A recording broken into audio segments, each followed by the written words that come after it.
अस्सलाम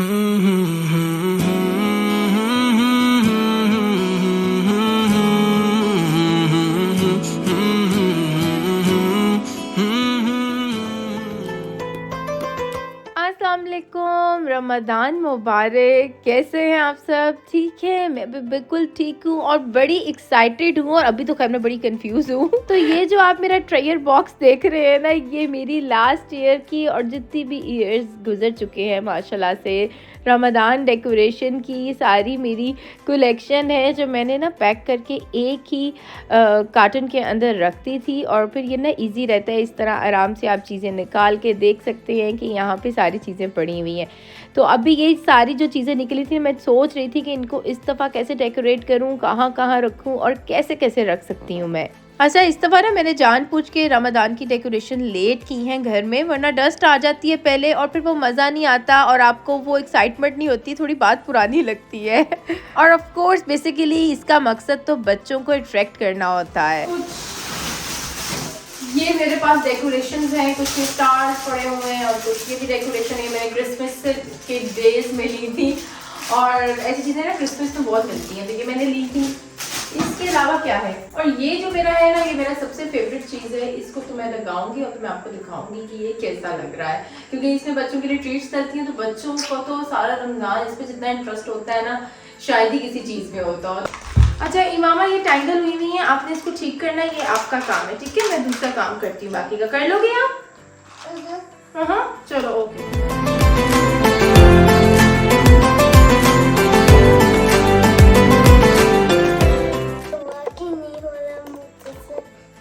आप जिस बात में तो बहुत आ गई थी कि मैं ये भी करूंगी, मैं वो भी नहीं करूंगी, अब आपसे ये टैंगल भी नहीं ठीक हो रहा? नहीं। क्यों? मुश्किल से होते हैं। ट्राई करें ना। आप तो कही थी मम्मी मैं आपकी हेल्प कराऊंगी, अब बताओ क्या करें? ये होती है हेल्प, एंड मम्मी को ही आना पड़ा है। चलो, आई थिंक इट्स होने वाला है।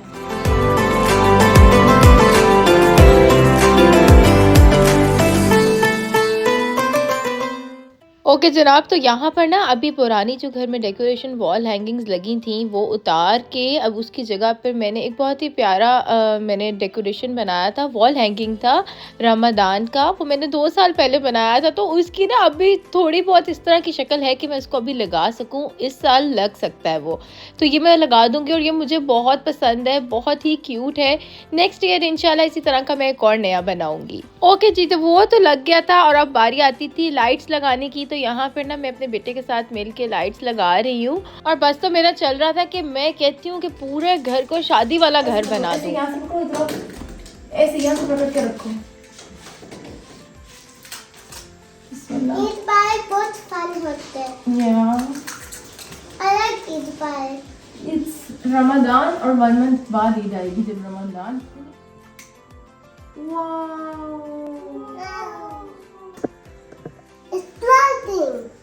ओके जी, तो यहाँ पे मेरे पास रमज़ान करीम के डिज़ाइन के कुछ कुशन्स हैं और ये इनको ना मैंने धूप लगवा ली थी और ये फिर फ्रेश हो गए थे और बस फिर ये भी मैंने सोफ़े पे रख दिए। और इसके अलावा यहाँ पर ये देखिए मेरा छोटा बच्चा डेकोरेशन रख रहा है, रमज़ान लिखा हुआ है, और साथ में वॉच रख देंगे जो सोफ़े के साथ भी मैच हो जाएगा। इसके अलावा एक क्यूट सा स्टार जो मैंने लिया था क्रिसमस के दिनों में, वो भी मैंने इस पर यहाँ पर रख दूँगी। ओहो भाई, मैं तो भूल ही गई कि मैंने अभी तक मेन एंट्रेंस पे तो कुछ लगाया ही नहीं। तो जो पुरानी डोर हैंगिंग थी वो मैं उतार लूँगी और ये छोटी सी ना क्यूट सी मैं डोर हैंगिंग लगा दूँगी, क्योंकि ज़्यादा बड़ी लगाई ना तो वो दरवाज़ा खोलते बंद करते ऊपर भी गिर सकती है। और अब बारी आती है डाइनिंग टेबल को सेट करने की। तो यहाँ पे मैं इसका क्लीन अप कर रही हूँ, एक दफ़ा अच्छी तरह से साफ़ कर लूँ, फिर उसके बाद मैं इसके ऊपर सेटिंग स्टार्ट करूँगी। और ये जो मेरा डाइनिंग टेबल है ना, ये चेंज करने वाला हुआ है, क्योंकि इसकी हर वक्त कांपे टांगती रहती हैं। मतलब आप इसके पास आओ तो ये पहले ही आपसे डर के हमारे शिवरिंग स्टार्ट कर देते हैं, लेकिन चले अल्हम्दुलिल्लाह चलती का नाम गाड़ी है और चल रहा है तो चलने देते हैं। जब इसने बहुत तंग किया ना, तब इसके बारे में सोचेंगे। अच्छा, टेबल को मैंने सिंपल ही डेकोरेट किया था, क्योंकि पूरा मंथ इसने सही तरह यूज़ होना है, तो बस सिंपल हो और जो अच्छा लगे, और बस कैंडल्स होना तो वैसे ही टेबल बहुत प्यारा लगता है।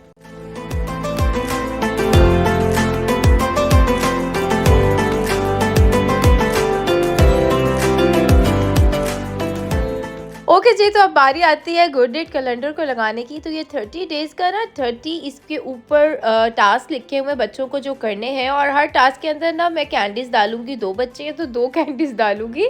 और ये बड़ी मुश्किलों से लगा क्योंकि ये अंदर पड़ा हुआ था ना, तो इसकी फोल्ड्स ख़राब हो गई थी। खैर मैंने इसको ठीक कर लिया और अब बस अब ये देखिए कैंडीज़ भी अंदर ऐड कर ली, तो ये भी रेडी हो गया।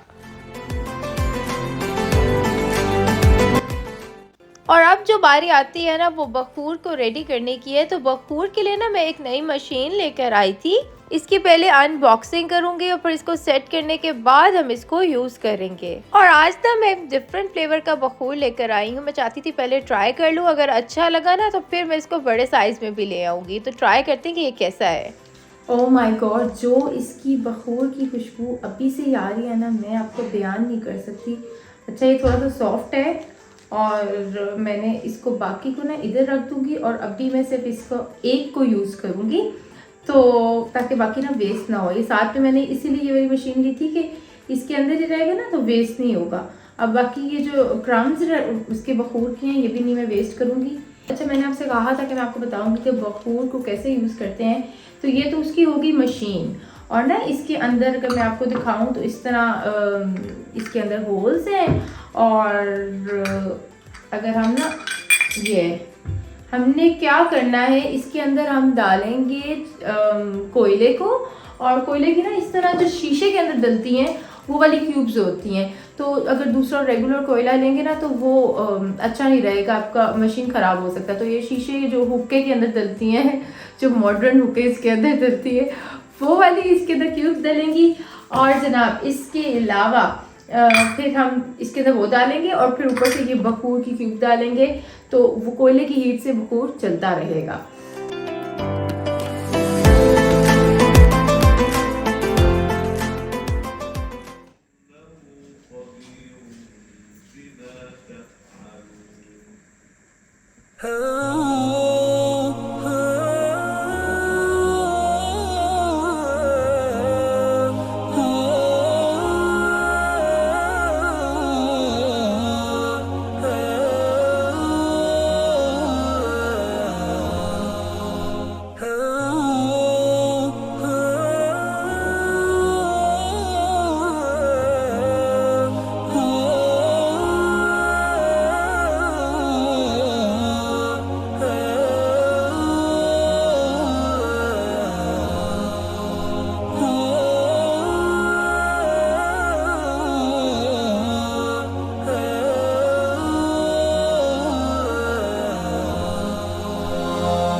घर तो डेकोरेट माशाल्लाह से हो गया है और बड़ा अच्छा अरोमा आ रहा है, लेकिन मुझे आपसे कुछ दिल की बातें करनी थी और कुछ साथ में दुआएं भी करनी थी।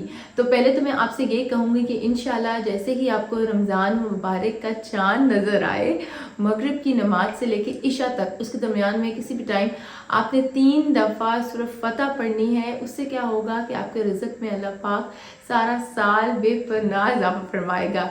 ये बहुत इफ़ेक्टिव वजीफ़ा है और मेरी मदर मुझे हर साल बताती हैं। और जब आपने दुआ करनी है ना इसके बाद, तो आपने मुझे भी अपनी दुआओं में ज़रूर याद रखना है। अच्छा लोग कहते हैं कि भाई आप तो ओवरसीज़ हैं, आपको क्या लगे पाकिस्तान में क्या हो रहा है, फेस तो हम कर रहे हैं ना। भाई आप फेस कर रहे हैं, वी अंडरस्टैंड इट, बट बात ये है कि हमें भी फील होता है, हमें बहुत दर्द होता है, हमें बहुत तकलीफ़ होती है, हमारे अपने वहाँ पर हैं भाई। तो अगर आपका एक आधा भी फैमिली मेम्बर वहाँ पर हो तो आपको तकलीफ़ होती है। और पाकिस्तान में मायूसी देख के, लोगों को तकलीफ़ में देख के, गम में देख के यकीन जाने बहुत बहुत दुख होता है। और मेरी यही दुआ है कि जल्द से जल्द सारे मामलात सॉल्व हो और अल्लाह पाक हम सब तक ख़ास रहम और फजल फरमाए और हम सब की मुश्किलों को आसान फरमाए। और आने वाला लम्हा और ये लम्हा और आने वाले लम्हे सारे बहुत मुबारक हों, खुशियों भरे।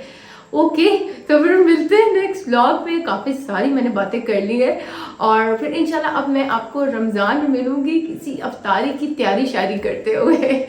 तो फिर अब तो बहुत सारा ख्याल रखिएगा, दुआ में याद रखिएगा। अल्लाह हाफ़िज़।